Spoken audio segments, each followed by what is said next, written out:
They are rolling you up in a carpet that reeks of camel sweat and exotic oils. Two men lift you like a piece of furniture, straining under the weight. Breathe slowly. Stay still. One wrong move and it's all over. Outside, soldiers are patrolling Alexandria looking for you. Your own brother's man. Your own husband's man. Same person. Actually, family is complicated. The men carrying you approach a Roman military checkpoint. Your heart pounds against the dusty fabric. This is either the most brilliant power move in history or the most spectacularly stupid way to die. 50-50 delivery for General Caesar. Your smuggler announces, his voice steady despite carrying a fugitive queen. You'll bump through doorways, up staircases, past voices speaking Latin. Then suddenly you're dropped onto cold marble. The carpet unrolls. Julius Caesar, Rome's most feared general, stares down at you with raised eyebrows. Behind him, your brother's advisors freeze mid-sentence, jaws hanging. Nobody expected this entrance. I need to speak with you. You tell Caesar in perfect Latin. Alone. Rewind 21 years. You arrive in the world as a third daughter of Pharaoh Ptolemy XII, a man whose family tree is a circle. The Ptolemies have been keeping it in the family since time immemorial.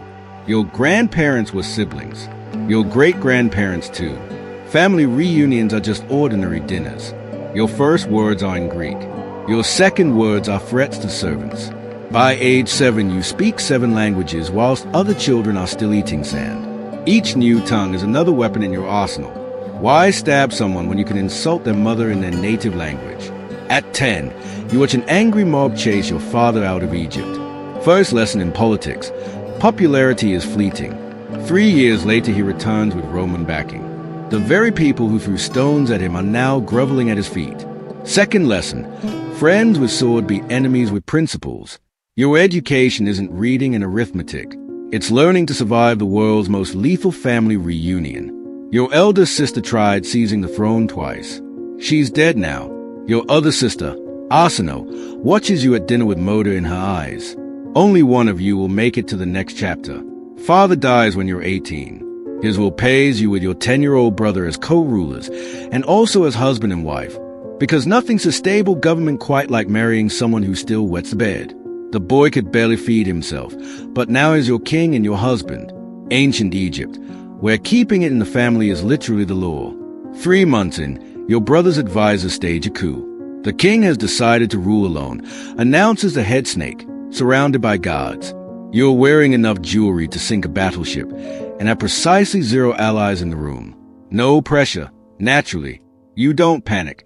You smile, excuse yourself, and escape that very night with some gold and your best eyeliner. Your brother's men chase you to the border. Civil war erupts. For months, neither side wins. Then Julius Caesar arrives in Alexandria, Rome's most powerful general and the man who's just won a brutal civil war. Your brother, fancying himself rather clever, kills Caesar's enemy Pompey and presents him the head. Caesar is disgusted. Even in ancient Rome, there's such a thing as trying too hard. The news reaches your hideout in a fishing village. You spot your opportunity. Caesar is staying at the royal palace. Your palace. He hasn't chosen sides yet. Time to make an entrance he'll never forget. You find a loyal merchant, trim a luxury carpet to size, and touch up your makeup. Sometimes to get ahead in life, you have to be willing to play dead inside a rug. The carpet unfolds. You strike a pose that says, I'm a goddess, not a delivery parcel. Caesar's men reach for their swords, but Caesar waves them off. He's intrigued. 1-0 for dramatic entrances. You speak perfect Latin, explaining your brother's coup with precisely the right amount of victim energy to seem sympathetic, but enough steel to seem worth backing. It's a masterclass in political theater. Caesar is hooked. Your brother's advisors realize they've just been outmaneuvered by a woman who arrived as soft furnishings. Their faces could curdle milk. Old Pothinus looks as though he swallowed a scorpion. Delicious. Within days, you're installed in the palace alongside Caesar. Your brother throws a tantrum. His advisors raise an army. Alexandria erupts in riots. Caesar's forces are outnumbered, trapped in the royal quarter. Just another Tuesday for the Ptolemies. The great library of Alexandria catches fire during the fighting. Thousands of scrolls turn to ash. Future historians will never stop going on about this. You have rather more pressing problems, like not dying. The siege lasts months. You and Caesar grow close during strategy sessions that turn into something considerably more intimate. Nothing says romance quite like planning your brother's downfall whilst dodging assassination attempts. Roman reinforcements finally arrive. Your brother tries to escape by boat, but drowns in the harbor wearing golden armor. Darwin Award, Ancient Egypt edition. Your younger sister Arsinoe also attempted to claim the throne during the chaos. Caesar captures her alive, which isn't your preferred outcome, but he promises to parade her through Roman chains, which is nearly as satisfying as dead. Now you're back on the throne, this time with the world's most powerful general as your lover, the ultimate power couple. Your Instagram would have broken the ancient world. Caesar installs you and your even younger brother, Ptolemy 14, as co-rulers. Another brother, another husband, another child. At least this one knows better than to cross you. The previous model had an unscheduled swimming incident. Your relationship with Caesar isn't merely a matter of pillow talk. It's strategy. It's politics. It's Caesar waking up convinced as making all the decisions whilst you planted the ideas in his head the night before. Classic. You fall pregnant. Power move. Other women receive jewelry from their partners. You receive an empire and a dynasty. Caesar brings you to Rome and installs you in his villa. The Romans are clutching their pearls so hard they are practically turning to dust. A foreign queen in our Rome. The horror. You give birth to a son, Caesar Ion, Little Caesar. Your contingency plan with a heartbeat. Living proof of your connection to the most powerful man in the world. Insurance policy, tiny human edition. Caesar throws you parade after parade. Erect a golden statue of you in the Temple of Venus. Roman senators watch with alarm as their general goes completely gaga for a foreign queen. Red flags everywhere. Meanwhile, back home, you have Egypt running like a Swiss watch. The harvest is good. The taxes flow. You're building monuments and expanding temples whilst governing through representatives. Remote working, Pharaoh style. You're in Rome with Caesar on the Ides of March when a group of senators decides they've had quite enough of him. They stab him 23 times on the Senate floor. History's most violent group project. Just like that, your protector is gone. Your lover is gone. Your political alliance is lying in a pool of blood.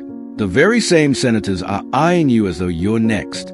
You don't wait for the funeral. You grab your son, your gold, and get the hell out of Rome before Caesar's body is cold. Back to Egypt, where at least the enemies are familiar. Rome plunges into another civil war. Naturally, Caesar's assassins versus his allies. You watch from afar, calculating your next move.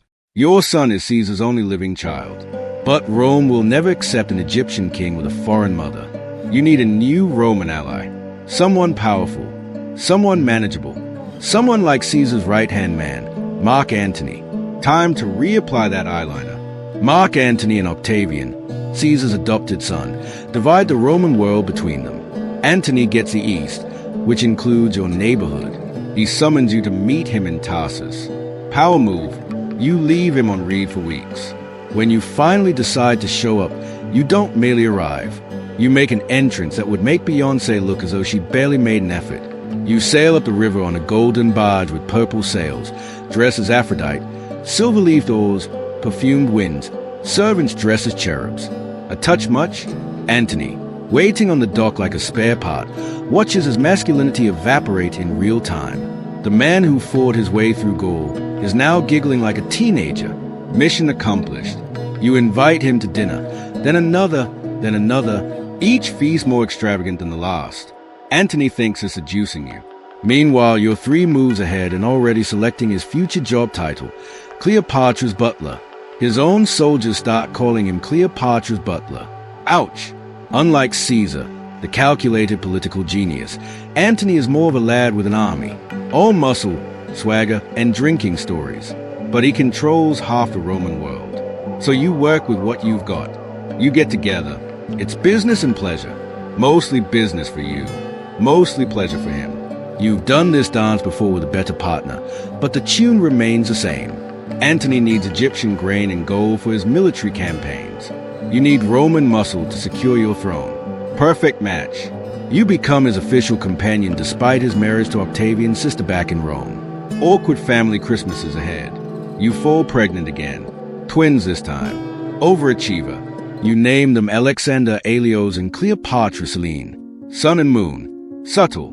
Whilst Octavian rules from Rome, building support and spreading rumors that Antony is completely under your thumb, you and Antony carve up the eastern Mediterranean between glasses of wine. Armenia, yours. Syria, yours. Cyrenaica, yours. It's like Monopoly, except the properties are actual countries. And landing on go to jail means a real execution. You host a legendary feast at which you dissolve a priceless pearl in vinegar and drink it to win a wager. £1,000,000 cocktail. The Romans are scandalized. The Egyptians are impressed. Your accountant is having a breakdown. You convince Antony to publicly acknowledge Caesar Ion as Caesar's legitimate heir. Octavian, who had based his entire political career on being Caesar's son, takes this rather personally. As in, I'm prepared to raise an army and kill you both personally. Back in Rome, Antony's reputation crumbles. Octavian's propaganda machine works overtime. Antony's gone native. His abandoned Roman values. He gave Roman territory to a foreign queen. All technically true, which makes it considerably worse. The final straw, Antony divorces Octavian's sister. It's the ancient equivalent of being dumped by text. Except this text comes with a declaration of war. War is inevitable. Octavian declares it officially, against you. Not Antony. Clever move. Romans love fighting foreigners more than other Romans. He paints you as a wicked seductress corrupting noble Antony. History's most successful smear campaign. You and Antony assemble your forces at Actium in Greece. Your fleet against Octavian's fleet. Winner takes the Roman world. The battle is going fine. Not brilliantly, not disastrously. Then you make a fatal decision. You signal your ships to retreat, perhaps to preserve your forces for another day. Antony sees your ship leaving and abandons his own men to follow you. Absolutely humiliating. The entire battle collapses. Your forces are routed. Antony's men surrender or desert. Game over. You race back to Egypt with Octavian in hot pursuit. You fake your death to test his loyalty. He reacts by immediately stabbing himself. Most toxic couple of the century. Plot twist, you're still alive. When they bring his bleeding body to your hiding place, he dies in your arms. Shakespeare's taking notes. Tragedy goldmine unlocked. Octavian arrives in Alexandria. No more cards to play. He wants you alive for his triumphal parade in Rome. The ultimate humiliation. Absolutely not. You request a final visit to Antony's tomb. You bathe, dress in your finest royal robes, enjoy one last lavish meal. A peasant brings you a basket of figs with a rather special delivery hidden underneath. You dismiss your servant save for 2 trusted handmaidens. You write a final letter requesting to be buried alongside Antony. Then you reach into the basket and find the asp, a venomous snake concealed beneath the fruit. You press it to your breast. The venom works quickly. No chains, no parades, no humiliation. Your final power move. Octavian's men storm in. Too late. You're already gone. One hand curled around the golden chaise longue. Instead, he got a corpse that still outmaneuvers him in death. 2,000 years later, they're still telling your story, though they generally focus on whom you slept with rather than the fact that you governed Egypt for decades and spoke 7 languages.